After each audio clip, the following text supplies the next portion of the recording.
बिस्मिल्लाहिर्रहमानिर्रहीम। अस्सलाम वालेकुम नाज़रीन, मैं हूं आसिफ नसीर और आप देख रहे हैं हमारा डिजिटल चैनल। नाज़रीन, हमारे साथ मौजूद हैं मशहूर मॉर्फ एस्ट्रोलॉजर न्यूमरोलॉजिस्ट मलिक महबूब साहब। अस्सलाम वालेकुम मलिक साहब, क्या हाल है, कैसे हैं आप? वालेकुम अस्सलाम। अल्लाह का शुक्र है। आसिम साहब, आप बताएं क्या खबर लेकर आए हैं आज। मलिक साहब, खबरें क्या हैं? आपने जो पेशन गोइयां की हैं, मैं उसको देख रहा हूँ, एज इट इज पूरी हो रही हैं और अच्छी नहीं है, इसलिए मैं मुबारकबाद भी नहीं दूंगा आपको। लेकिन आपने उस वक्त भी कहा था कि आपके पास कोई अच्छी खबरें नहीं है। आपने कुछ दिनों पहले, जब जंग शुरू भी नहीं हुई थी, आपने कहा था कि ऑयल प्राइसेस बहुत ऊपर जाएंगे। मुझे यकीन नहीं था कि इतने ऊपर चले जाएंगे। इस वक्त जो सूरत हाल है पाकिस्तान के अंदर, सरकार जो है, हुकूमत, वो वर्क फ्रॉम होम का प्लान कर रही है और कहा ही जा रहा है कि अब सरकारी दफातर में घर से काम होगा, स्कूलों की छुट्टियां कर दी जाएंगी और कोरोना वाली सूरत हाल में वापस जाने वाले हैं। यानी कि अब मखसूस जहाज़ों की फ्लाइटें कैंसिल हो रही हैं, ट्रेन बस सर्विस, ये तमाम सूरत हाल ईद के टाइम पे, जबकि लोग बहुत बड़े तादाद में सफर करते हैं। बहुत ही अजीब और गरीब सूरत हाल का सामना है। मैं आपसे सवाल ये करना चाहता हूं कि ईरान की जंग का इम्पैक्ट अब पूरी दुनिया पे पड़ता हुआ नजर आ रहा है और कतर ने भी कह दिया पाकिस्तान को कि जी अब हम पाकिस्तान को एलएनजी जो है वो एक्सपोर्ट नहीं कर सकते, नहीं करेंगे। तो पाकिस्तान के लिए भी itself बहुत मुश्किलात पैदा होती जा रही हैं। और अगर ये पेट्रोल के प्राइसेस $200 फी बैरल चले गए तो पाकिस्तान में तो लोग, अगर तेल मिल भी गए थोड़ा बहुत, तो लोग खरीदने के काबिल नहीं होंगे। तो आप क्या समझते हैं, ये जंग अभी कितना और चलती नजर आ रही है और उससे कितनी ज्यादा मुतासिर होती है आपको मईशत, पाकिस्तान, दुनिया नजर आ रही है? देखिए आसिम साहब, बात यह है कि चलें, मैं आज थोड़ी अच्छी बातें करता हूँ ताकि जो एक आपके ऊपर खौफ तारी हो गया है एकदम से, उसमें थोड़ा सा फर्क आए। अच्छी बात से मुराद ये है कि हम ऑलमोस्ट हाफ वे हो चुके हैं जंग के। बज़ाहिर मुझे पता है आपको ऐसे ही लग रहा होगा ये तो जंग बढ़ रही है और बढ़ती जाएगी, लेकिन सितारे इतने खतरनाक नहीं है कि हम तीसरी वर्ल्ड वॉर में जाएं। जी हाँ, एनर्जी क्राइसिस नजर आ रहे थे, जिसकी वजह से मैंने आपको एक महीने नहीं, मेरे ख्याल से 2-4 महीने भी पहले मैंने एक दफा बोला था कि कमोडिटीज के साथ ये इसकी ऑयल की प्राइसेस बहुत ऊपर जाएंगे। हाँ, बिल्कुल बिल्कुल। उस वक्त ये चीज उस वक्त इफेक्ट में नहीं आई, लेकिन अब जो है ये एकदम से इफेक्ट में आ गई है। और ये जो ऑयल के प्राइसेस हैं, अगर आप ये सोच के जमा भी कर लें या घर में भी रख लें कि यार चलो हम निकाल लेंगे, तो एक लिमिट तक ही आप निकाल सकते हैं। महीना चला लेंगे, 1.5 महीना चला लेंगे, उससे ज्यादा तो नहीं। आपके पास कोई ऑयल का टैंक तो नहीं है कि आप उसको संभाल के रख लें और दो तीन बिल्कुल साल उसमें गुजार लें। तो बजाहिर ये पाकिस्तान के लिए इतनी सख्ती नजर नहीं आती मुझे, मैं आपको एक बात बताऊं। लेकिन विद ड्यू रिस्पेक्ट, पाकिस्तान की गवर्नमेंट ने आज तक किसी चीज का इंतजाम नहीं करके रखा हुआ। और मैं आपको बार बार बोल रहा हूं, अभी आप ऑयल के पीछे पड़े हुए हैं, अगले 4-5 महीने बाद आप पानी के पीछे पड़े होंगे कि अब पानी के मसाइल शुरू हो गया। तो ऑयल एनर्जी क्राइसिस ये अभी बढ़ेगा, इसके लिए हर कोई तैयार रहा है। और ये एक पीक पे जाके स्टॉप होगा। और जैसे आप बता रहे हैं 200-250, आ, अल्लाह ना करे, अल्लाह ना करे, क्योंकि हमारे यहाँ पे भी इफेक्ट आ चुका हुआ है। हाँ, इधर भी ऑयल के प्राइस बढ़ गए हैं। इधर ऑयल के प्राइस बढ़ गए हैं, जो यहाँ रहते होंगे उनको पता होगा। ऑयल के प्राइसेस हर जगह बढ़ गए हैं।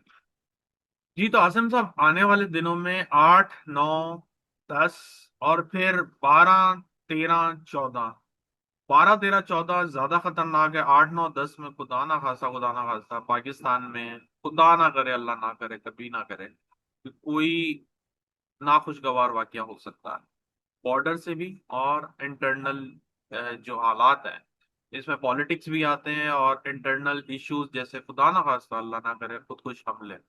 ये दोनों चीजें बहुत ज्यादा नजर आ रही हैं। तो बात वही है कि इतना ना डरें, अल्लाह से दुआ करें, अल्लाह ताला सबके ऊपर रहम फरमाए। अ, ये जंग जो है मैक्सिमम, जहां तक मुझे लग रहा है कि एक पीक पे आपको 15-14 मार्च तक दिखेगी, उसके बाद थोड़ा बहुत फर्क आएगा। फिर से बता रहा हूँ, अगर आप ये सोच रहे हैं कि रातों रात फर्क आ जाएगा, ऐसा नहीं होगा। इसमें कोई ना कोई ऐसी मुल्क आएगा जो इन चीजों को थोड़ा सेटल करने की कोशिश में या पोजीशन में होगा, और ये करेंगे। लेकिन एक बात बता दूं, उससे पहले ये कहाँ तक, किस लेवल तक पहुंच सकती है, इसका हिसाब मेरे पास भी नहीं। मैं आपको साफ बता रहा हूं। उसकी वजह सिर्फ और सिर्फ ये है कि राहु, मार्स, सन, ये सब इन्वॉल्व है। और ये सारे मेलेफिक प्लैनेट हैं, और जुपिटर जो एक ग्रेस देता है वो भी रेट्रोग्रेड है। अब रेट्रोग्रेड के साथ वो स्टेशनरी सिचुएशन में, मतलब वो रेट्रोग्रेड है, वो एक ऐसी पोजीशन में अटक जाएगा, ना वो आगे बढ़ेगा ना वो पीछे जाएगा।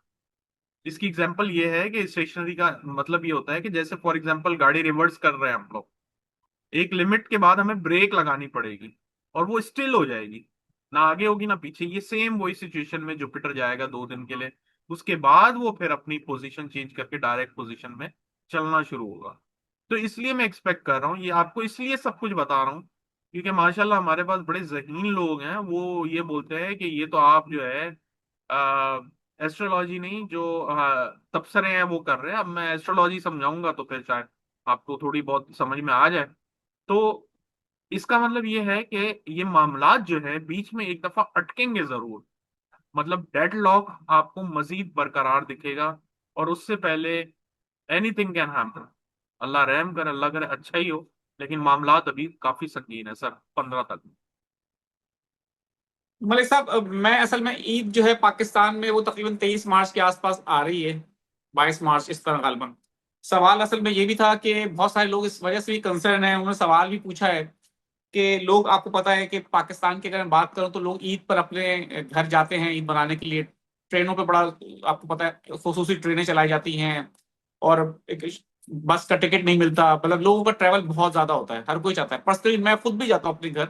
तो हम सब कंसर्न इस वजह से हैं कि क्या इस दफा मामला थोड़े सेटल डाउन हो जाएंगे, क्योंकि अब जब अगर ये कोरोना वाली सूरत हाल में चले जाएंगे तो फिर जब ऑयल ही मुल्क में नहीं होगा, क्योंकि माशाल्लाह हमारी हुकूमत के पास आज भी कैपेसिटी नहीं है, अपने उनको अल्ले तल्लों से, अपनी याशियों से फुर्सत मिलेगी तो आवाम के बारे में सोचेंगे ना।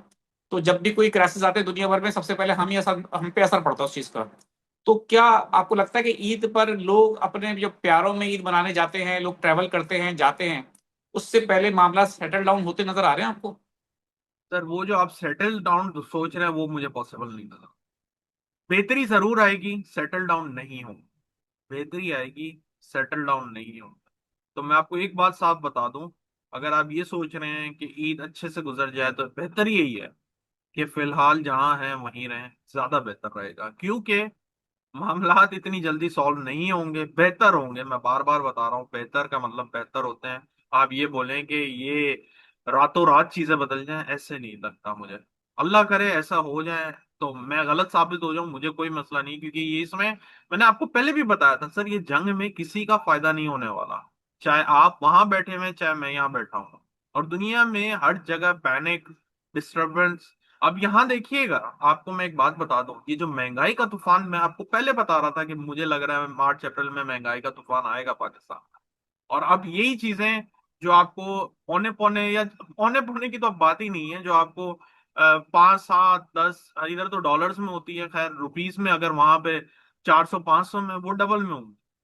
तो प्रॉब्लम बढ़ रही है, मैं आपको बार बार बता जाहिर रहा हूँ, है, क्राइसिस बढ़ पाकिस्तान रहे में जो हैं। 10 रुपए पेट्रोल महंगा होता है तो कीमतों पे असर पड़ता है अब। जी बिल्कुल ऐसे ही है, बस अल्लाह से दुआ करें। मैं यही बोल रहा हूँ कि अल्लाह माफ करे, ये वक्त आ गया कि रमजान में हमें ऐसे दिन देखने पड़ रहे हैं। अनफॉर्चुनेटली सबके लिए ऐसे ही है, चाहे आप वहां हैं मैं यहाँ हूँ, अनस्टेबिलिटी हर जगह बरकरार रहेगी। यूरोप फिर वो एक डिस्टरबेंस में आ रहा है, क्राइसिस में आएगा, एक अजीब पैनिक फैलेगा अभी। और मैंने जैसे कहा था कि जैसे ही हम चांद ग्रहण के आगे बढ़ेंगे, मतलब 3 तारीख के बाद जैसे ही लूनर इक्लिप्स जाएगा, लोगों में एक डिप्रेशन एंजाइटी का माहौल पाया जाएगा। उससे पहले नहीं था जितना अब होना शुरू हो गया, क्योंकि अब जो एक फॉग बनी थी राहु की वजह से, जो एल्यूजन बना था, वो आहिस्ता आहिस्ता सेटल डाउन हो रहा है। और ईरान में सबसे ज्यादा यही प्रॉब्लम हो रही है कि उन लोगों ने करना क्या है, दे आर अनएक्सपेक्टेड, अन मतलब you can not rely on their words, मतलब वर्ड से मुराद जो वो बोल रहे हैं, they will come according to the different way. किसी भी तरीके से, किसी भी तरीके से आप उनको एंटिसिपेट नहीं कर सकता।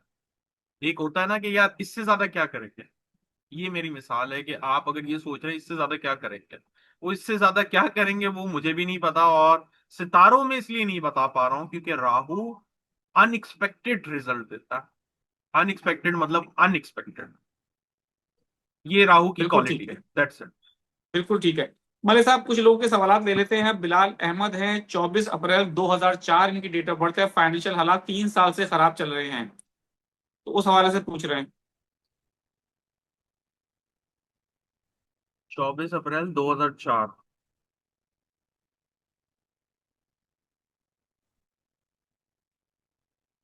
सर इनके थोड़े मामलात ऐसे ही हैं, ये बाहर निकल जाए तो बेहतरीन रहेगा, तब उससे इसके बगैर इसका इलाज इनके पास कोई भी नहीं है।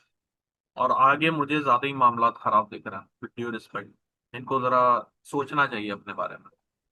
सकलैन रहमानी है 25/12/1996, वो पूछ रहे हैं मेरे लिए जॉब, सरकारी जॉब बेहतर रहेगी या कोई कारोबार कर लूं। जायचा देखना पड़ेगा, लेकिन जॉब ही करें तो ज्यादा बेहतर है, फिलहाल रिस्क ना लें, टाइम ऐसा नहीं है आपका। जम्मू और कश्मीर से एक सवाल आया है 10 अप्रैल। उमर रशीद साहब हैं, 10 अप्रैल 1992 इनकी डेट ऑफ बर्थ है। वो रोजगार का मसला है उनकी जिंदगी में थोड़ा सा, तो उसके हवाले से वो परेशान है, वो पूछ रहे हैं। नहीं, ये साल अच्छा है आपका, अप्रैल के बाद अच्छा हो जाएगा, डोंट वरी। शाहिद नजीर साहब हैं 6/11/1989, जनाब मैं जॉब कर रहा हूँ, मेरे बारे में बता दें आइंदा आने वाले दिन कैसे गुजरेंगे, और मुझे बाहर जाना है, क्या मेरे लिए बेहतर है।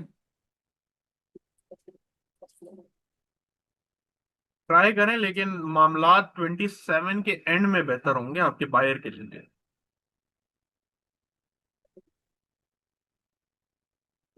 जाहिर शाह साहब हैं, इनका सवाल मेरे ख्याल से मैं ले चुका हूँ पहले भी, इन्होंने अपना वीलॉग अगर नहीं देखा पिछला वाला, मुझे याद पड़ता है कि मैंने लिया है। चलें दोबारा सवाल पूछ लेता हूँ। 7/7/1982 इनकी डेट ऑफ बर्थ है।